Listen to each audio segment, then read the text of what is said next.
श्रीमान Lord election के लिए हाजिर है।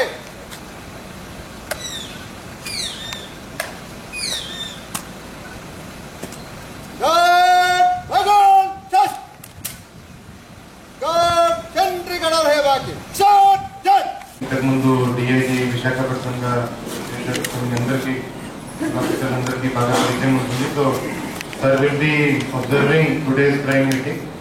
సో దాని ఉద్దేశం ఏంటంటే మనం సీసీటీవీఎస్ ద్వారా అంత క్రైమ్ రివ్యూ చేసుకోవాలి, సీసీటీవీఎస్ ప్రాపర్గా అప్పటికప్పుడు అప్డేట్ చేసుకోవాలి. సో ఇంతకుముందు మీ అందరికీ దాని మీద చాలాసార్లు ఇన్స్ట్రక్షన్స్ కూడా ఇవ్వడం జరిగింది సార్. ఇంతకుముందు సార్ అంటే when we had scheduled 15 days back sir, దాని నుంచి కూడా ఇక్కడి వరకు బాగా ఇంప్రూవ్మెంట్ ఉంది. So lot of updation has happened sir. So కంటిన్యూస్గా లాస్ట్ 2 months నుంచి మేము బాగా అప్డేట్ చేశాం sir. So you start with crime delay సరే డిలే అవుతుంది. మీరు మీ సైడ్ నుంచి 48 hours లో మీరు ఫైల్ చేసుకోవాలా? డిమాండ్ పెట్టినప్పుడే ఫైల్ చేసేస్తున్నాం సార్. మేడం గారు ఏంటంటే ముందైతే డిలే అయింది. మొన్న కోఆర్డినేషన్ మీటింగ్ అయిన తర్వాత మాత్రం ఒక 2 weeks 3 weeks లో చేస్తాం. ఇప్పుడు మొన్న రీసెంట్ గా 8 cases చేయించాం. మీరు శాంపుల్ డ్రా చేయడం చేయట్లేదు సార్. మొన్న క్లాస్ అయింది సార్. సార్ ఒక వర్క్షాప్ అయినప్పటి నుంచి మేము చేయలేదు. ముందైతే శాంపుల్ కలెక్ట్ చేసాం. రూరల్ మీకు అవుతుందా? ఎంత అయితే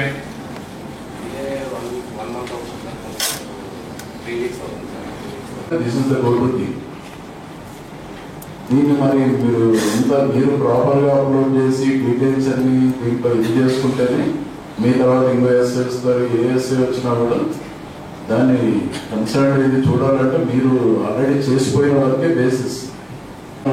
ఎస్డిపిఓ షుడ్ సూపర్వైజ్ దిస్. మీరు అప్పుడప్పుడు అట్లీస్ట్ వీక్లీ వన్స్ అన్నా చెక్ చేసి ఎక్కడ గ్యాప్స్ అనేది మీ ఇన్స్పెక్టర్స్ను ఎస్ఐస్ని పుల్అప్ చేశారంటే అయిపోతుంది. ఇక్కడ ప్రాబ్లం అనేది మ్యాన్ పవర్ లాగా అనిపించడం లేదు. జస్ట్ అంటే దీన్ని సెకండరీ వర్క్ లాగా చూస్తున్నారు బేసికల్గా. కానీ ఇది కొంచెం ఇంపార్టెంట్ వర్క్. మీరు ఏమవుతుంది వీళ్ళు దీని మీద పెట్టి దీన్ని ప్రాజెక్ట్ చేసి చేయించాల్సింది. So SDPOs better supervise this.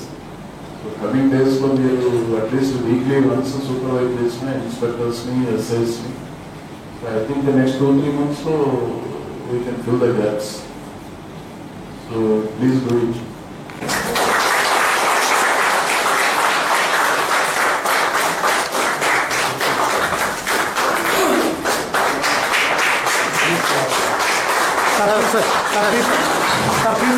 Sir, please.